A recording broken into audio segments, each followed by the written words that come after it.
Vamos a cambiar de tema, ¿te parece? ¿Cómo no? Vamos a hablar de la salud, porque hoy se conmemora el Día Internacional de Acción por la Salud de las Mujeres. Es un día para generar conciencia en nosotras las mujeres, para que no nos descuidemos, ¿sí?, de la salud, con un llamado a la acción para que podamos realizarnos controles médicos de forma periódica, y también un llamado a las autoridades de gobierno a que hagan campañas específicas con foco en las mujeres. Para hablar de este tema, estamos en contacto con la doctora May Chomalí, directora ejecutiva del Centro Nacional en Sistemas de Información en Salud y experta en salud pública. Doctora, ¿cómo está? Bienvenida. Hola, muchas gracias María José y Francisco por la invitación. Gracias a usted, porque gracias a su tiempo y a esta entrevista, muchas mujeres van a tomar conciencia de la importancia que es atender la salud, porque también está ligada, doctora, esta atención, ¿verdad?, a este asunto de la salud, está ligada al amor propio, está ligada a la autoestima, porque hay muchas mujeres que se dejan también para el final de la lista, que no están en la lista de prioridades, digamos, encabezándola. Entonces, qué importante es tomar conciencia de atender nuestra salud, doctora. Sí, bueno, eso pasa mucho con el rol que hemos asumido siempre como mujer, de guardianas del resto, ¿no? De nuestros hijos, de nuestras parejas, de nuestras familias, nuestros padres cuando ya son mayores. Y nuestro propio cuidado lo dejamos un poco postergado, ¿no? O sea, si no es porque nos están insistiendo, hágase la mamografía, sí, hágase los Papá Nicolau, etcétera. Muchas veces nosotros nos olvidamos de nosotros mismas, pero efectivamente para que el resto esté bien, nosotros tenemos que estar bien. Totalmente. La mujer cumple hoy día tantos roles, ¿no? Porque también lo habíamos hablado con Pancho hace un rato atrás en otra entrevista, en donde las mujeres cumplimos un rol tan acotado, ¿no? Históricamente, quedándonos solamente en la casa, el cuidado de los niños, y de pronto la mujer empieza a desempeñar otros roles en la sociedad. Y es ahí donde de pronto se ha vuelto quizás complejo, como ya lo decíamos, atenderse, priorizarse para que los hijos, las hijas o todo el entorno que está a nuestro cuidado esté bien. Sí, yo agregaría que más que asumir otros roles, hemos sumado roles. Uh-huh. Porque seguimos siendo madres, seguimos siendo hijas, muy hijas, muy madres. Sí. Hemos asumido roles en el trabajo, en la sociedad, en la política, etcétera, y efectivamente eso está clarísimo en desmedro de nosotras mismas, ¿no? Y efectivamente siempre hay otra prioridad que nosotras, y eso es importante recalcar que tenemos que ser nosotras mismas una prioridad. Y al haber asumido otros roles, sumado roles, uh-huh, estamos asumiendo y teniendo riesgos que antes no teníamos. Ajá, ¿cómo cuáles, y por doctora? eso, por ejemplo, el riesgo cardiovascular era un riesgo propio de los hombres, pero salimos a trabajar, tenemos estrés, estamos más sedentarias, estamos frente a computadores que antes no lo estábamos, uh-huh, etcétera. Y eso hace, por ejemplo, que tengamos un riesgo más elevado que hace 30 o 40 años atrás de infarto o miocardio, por ejemplo. Ajá. Hemos ido cambiando nuestro perfil de riesgo, y eso no ha entrado en conciencia. No, si ese problema de los hombres, son los hombres los que se mueren de infarto. Sí. No, o sea, efectivamente el riesgo también está en las mujeres, y así sucesivamente. Empezamos a fumar, entramos a otros ambientes y empiezan a aumentar los riesgos que son propios de otros grupos, ¿no? Uh-huh. Y eso también hay que considerarlo cuando uno hace políticas públicas. Sí, totalmente. Porque efectivamente pasa que nos hemos quedado en la problemática de la mujer como sexo, ¿no? O sea, el útero, las mamas, pero también hay que considerar todos estos factores de riesgo que estamos agregando en los últimos años, que nos hacen a la par de riesgos que antes eran propiamente masculinos. Sí. A la par, y cuando uno la escucha, doctora, esta sumatoria de roles, en lugar de ir desplazando otros para instaurar uno como el básico, digamos, puede que los riesgos sean mayores incluso, ¿no?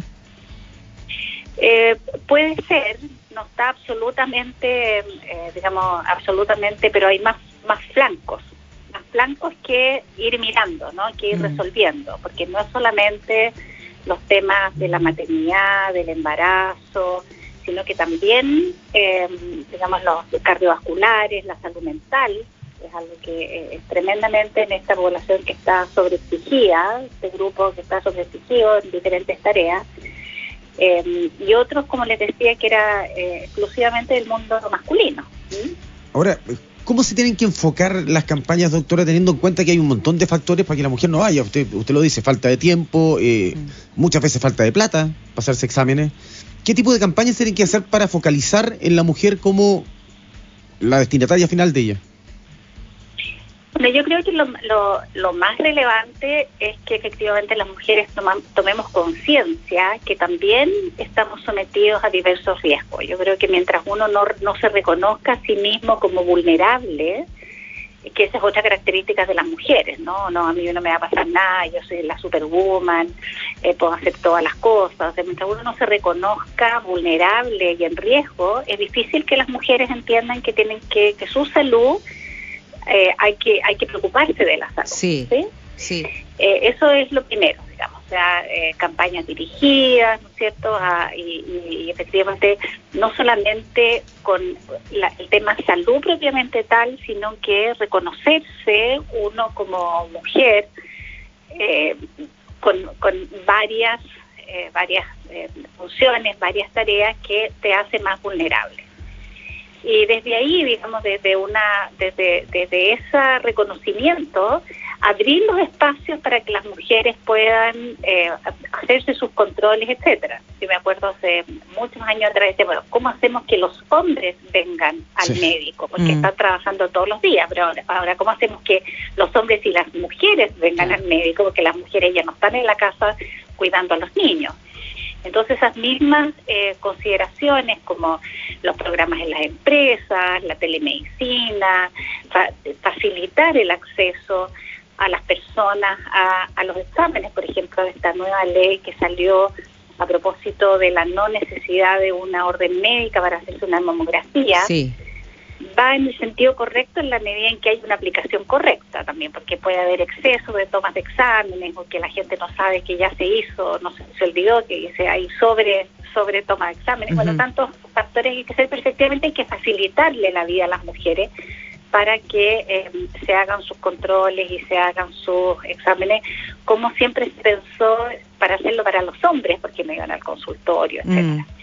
Entonces, en vez de esperar que la gente venga, de las mujeres vengan, hay que ir donde ellas, ¿ya? Y en ese sentido la telemedicina es una buena cosa, los recordatorios por mensajería, o sea, todas las tecnologías que significa poder acercar los centros de salud a las mujeres. Me quedo pensando, doctora, en esta condición, ¿no?, que tenemos las mujeres en relación al dolor. Esta disposición que tenemos de seguir adelante pese al dolor. Me refiero principalmente, y uno de los primeros temas, que es el dolor menstrual o las dificultades que puede llevar, ¿no?, la regla, la menstruación.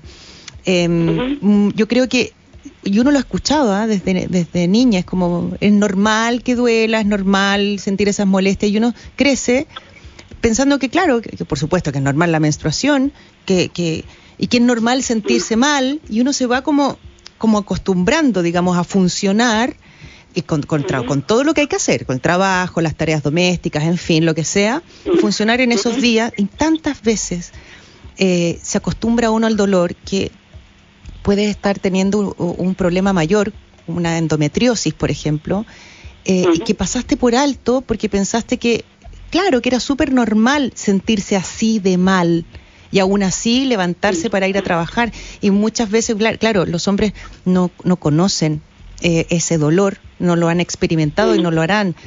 Y muchos hombres también lo minimizan.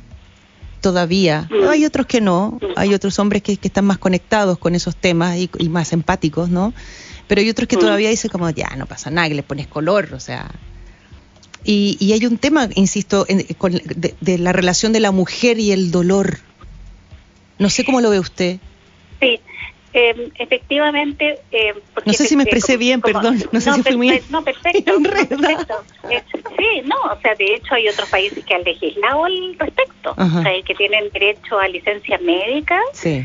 por dolor premenstrual. O sea, todas aquellas mujeres que tienen condiciones locales o hormonales que hacen, como dices tú, la endometriosis y otras cosas, digamos, algunos tipos de úteros que generan más dolor, los miomas, las metrorragias, etcétera, que ya están tipificados como patología para efectos de poder tener licencias médicas a propósito de eso. Eso es muy cierto. Y efectivamente, como tú dices, se puede usar muchos unos términos que se ha usado tanto ahora que uno normaliza eso, que forma parte del ser mujer, pero efectivamente eso acompaña en patologías que uno piensa que no existen, y sí existen como patología. Por lo tanto, efectivamente, todo lo que tiene que ver con lo relacionado con